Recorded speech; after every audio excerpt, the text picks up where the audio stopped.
हमारे साथ इस वक्त doctor Mohammad Shahbaz telephone line के जरिए हमें ज्वाइन कर रहा है, उनको वेलकम करूंगा। डॉक्टर साहब thank you so very much, बहुत शुक्रिया वक्त देने के लिए। डॉक्टर साहब मैं ये आपसे जानना चाहूँगा, अभी कुछ देर पहले जैसे बात हो रही थी कि जो महंगाई का आने वाले वक्त में जो चैलेंज है ये बहुत स्वेयर होता जा रहा है और आने वाले वक्त में ऐसा लगता है कि जो पाकिस्तान जैसा मुल्क है जिसकी मईशत पहले से ही बहरान का शिकार है, उसके लिए मुश्किलात बहुत ज़्यादा बढ़ने वाली हैं। लोग बहुत ज़्यादा इस हवाले से फिक्रमंद हैं। मैं चाहूँगा इसके ऊपर ज़रा आप तबसरा कीजिए कि आपके ख्याल में क्या आने वाले वक्त में होने जा रहा है, क्योंकि अगर ये मामला जो जंग का है अगर इसमें मज़ीद अगर तवालत आती है तो फिर तो मामला बड़ा संगीन हो जाएगा। तो मैं चाहूँगा इस पर ज़रा बात हो जाए। जी जी, बहुत शुक्रिया सर। बात ये है कि जो मामला हमारे गिरदनवा में चल रहे हैं, बल्कि पूरी दुनिया में चल रहे हैं, उसका जाहिर सी बात है हम हमारे जैसा मुल्क जो है हम अपने आप को दुनिया के निजाम से बाहर तो नहीं पा सकते। हम कहते हैं ग्लोबल विलेज के अंदर हम रह रहे हैं जी। तो जब पूरी दुनिया ग्लोबल विलेज बन चुकी है, दुनिया के एक हिस्से में कोई कमी पेशी होगी तो उसका इफेक्ट जो है वो जाहिर सी बात है दूसरे से पहुंचेगा। आप देखें कि जंग जो है वो इसराइल, अमेरिका और ईरान के दरमियान है जी। तो कुछ लोग इसको कहते हैं ये मजहबी जंग है, लेकिन मेरा ख्याल है कि जंग मजहबी नहीं है। अगर होगी भी तो इसके पीछे जो मेन जो कंसर्न है वो रिसोर्सेज का है। ठीक है। और अगर जंग ये मजहबी होती तो आप देखें क्यूबा जो वेनेजुएला या तो बिल्कुल क्रिश्चियन कंट्री है तो उसके ऊपर हमला ना किया जाता, क्योंकि वेनेजुएला के तेल के बड़े जखायर पाए जाते हैं। तो अमेरिका ने सोचा कि हम उसके ऊपर कब्जा करें कि अगर हमने इस ऊपर रहना है तो फिर हमें अपनी हेजेमनी जो है उसको बरकरार रखना और उसके तेल का होना बड़ा जरूरी है।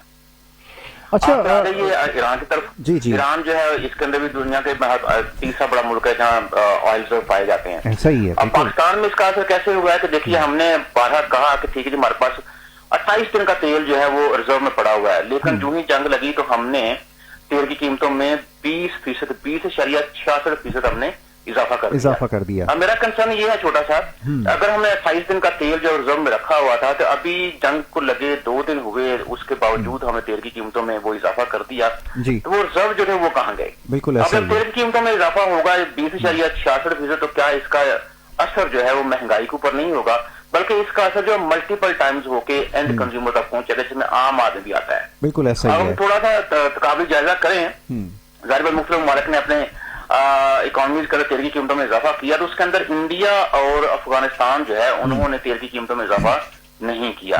और इस 20.66% तेल की कीमतों में इजाफे के साथ पाकिस्तान एशिया के अंदर सबसे महंगा तेल बेचने वाला, मतलब लोगों को तेल बेचने वाला मुल्क बन गया। ऐसा ही है बिल्कुल। तो ये महंगाई जो है मुझे बताइए इससे क्या जो रेलवे या ट्रांसपोर्ट जो उसके किराए में इजाफा नहीं होगा, क्या इससे जो फ्रूट है उसकी ट्रांसपोर्टेशन कास्ट में इजाफा नहीं होगा? बिल्कुल होगा। क्या इससे बाकी जो मटेरियल है उसकी कास्ट में इजाफा नहीं होगा?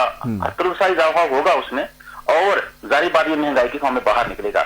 हाँ, अब जो क्वेश्चन का अगला पार्ट है वो ये है कि अगर ये सिचुएशन का लिंगर ऑन होती है जी, तो जैसे माहरीन कह रहे हैं एक तो हो सकता है पाकिस्तान का तेल नायाब हो जाए, और साथ वो ये भी कह रहे हैं कि तेल की कीमत जो 3 लीटर वो 600 रुपए से बढ़ सकती है। जी। तो देखिए अभी 321 कुछ पैसे तेल की कीमत में मौजूदा कीमत चल रही है, उससे लोग जो है वो बेचारे चीख रहे हैं।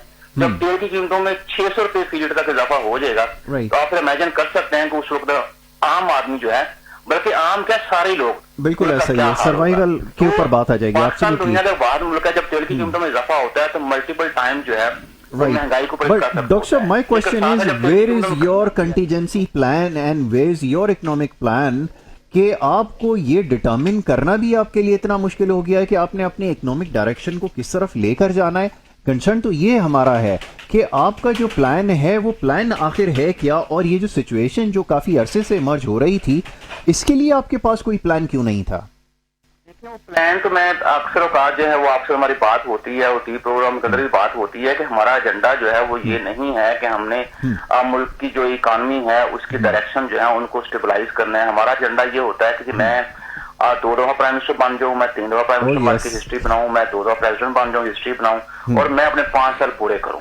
तो हमारे यहाँ जो सिलसिला चल रहा है डेमोक्रेसी की जो हम बात करते हैं वो अपने अपने 5-5 साल हमने पूरे करने हैं। ये सिचुएशन का अंदाजा था, हम पिछले 7-8 महीनों से सफारतकारी में इन्वॉल्व थे और पाकिस्तान ने बड़े अच्छे तरीके से अपने आप को इस मुश्किल हालात में सर्वाइव किया है। लेकिन वो तो चलो बात ये है, उससे पीछे जो देखे हमने कोई, और बारहा मैंने आपके प्रोग्राम के अंदर कहा है कि हमें एक लाहम इस तरह का बनाना चाहिए कि 20-30 साल का इकोनॉमिक प्लान हमें लॉन्च करना चाहिए, और साथ हर एक पार्टी को हमें ताबे करना चाहिए कि गवर्नमेंट ए पार्टी की हो, बी पार्टी की हो या सी पार्टी की हो, जो 30 साल का प्लान हमने इकनॉमिक लॉन्च कर दिया, इसको कोई बंदा छेड़छाड़ नहीं करेगा। अगर कोई छेड़छाड़ करेगा तो उसको कार वाकई सजा दी जाएगी। ये कई दफा हम इस मौजूद पर बात कर चुके हैं। और जाहिर बात पता नहीं हमारी आवाज जो है इतनी छोटी है, वो हुकाम पारा तक पहुंचती नहीं है। इसके बगैर आपका सर्वाइवल नहीं है। और आप पिछले 30 साल से देखें जितनी भी गवर्नमेंट्स आई हैं, क्या कोई किसी गवर्नमेंट के पास इकोनॉमिक एजेंडा है या कोई गवर्नमेंट जो है वो इस इकोनॉमिक एजेंडे पर बात करती है? हर दफा यही बात होती है कि आप हमें मुल्क दीजिए, हमें हुकूमत में लेके आइए, तो हम जो है वो मुल्क को गेम चेंजर बना देंगे। अब मुझे समझ नहीं आ रही कि गेम चेंजर जो है वो कब तक होगी, या गेम वाकई पूरी की पूरी वो चेंज होती है। अच्छा, वो एक होक्स था जो हमें हमेशा ये बताया गया कि हमारे पास इकोनॉमिक एडवाइजर हैं, प्लानर्स हैं, दिस एंड दैट, लेकिन वो सारी चीजें एक होक्स ही साबित हुई हैं। वेल डॉक्टर साहब, thank you so very much, बहुत शुक्रिया वक्त देने के लिए। वक्त मेरे पास यहाँ पे थोड़ा सा कम है। डॉक्टर मोहम्मद शहबाज हमारे साथ लाइन पर मौजूद थे, एक मुल्क के बड़े मशहूर मारूफ इकोनॉमिस्ट हैं, उनसे मैं बात कर रहा था इसी हवाले से, ये जो ख़ास तौर पे महंगाई का एक बहुत बड़ा चैलेंज अब आने वाले वक्त में दरपेश है। इंशाल्लाह इसके ऊपर तफसीलन गुफ्तगू करेंगे। इसके कॉन्सिक्वेंसेस बड़े सीरियस हैं और यकीनन पाकिस्तान में रहने वाले तमाम लोग इस बारे में सवाल कर रहे हैं कि अगर ये आपने पैसे इस तरह से बढ़ाने थे तो ये जो नेबरिंग कंट्रीज़ हैं, जो सबसे ज़्यादा जिनकी सप्लाई वहाँ से आती है स्टेट ऑफ हॉर्मुज़ से, और जिनका सबसे बड़ा स्टेक है ईरान की पेट्रोलियम प्रोडक्ट के अंदर, जब उन्होंने प्राइसेस के अंदर इतनी ज़्यादा इन्फ्लेशन नहीं की, प्राइस इतनी इन्फ्लेट नहीं की, तो यहाँ पर ये कैसे मुमकिन हुआ कि आपने इतना महंगा जो है वो पेट्रोल कर दिया? तो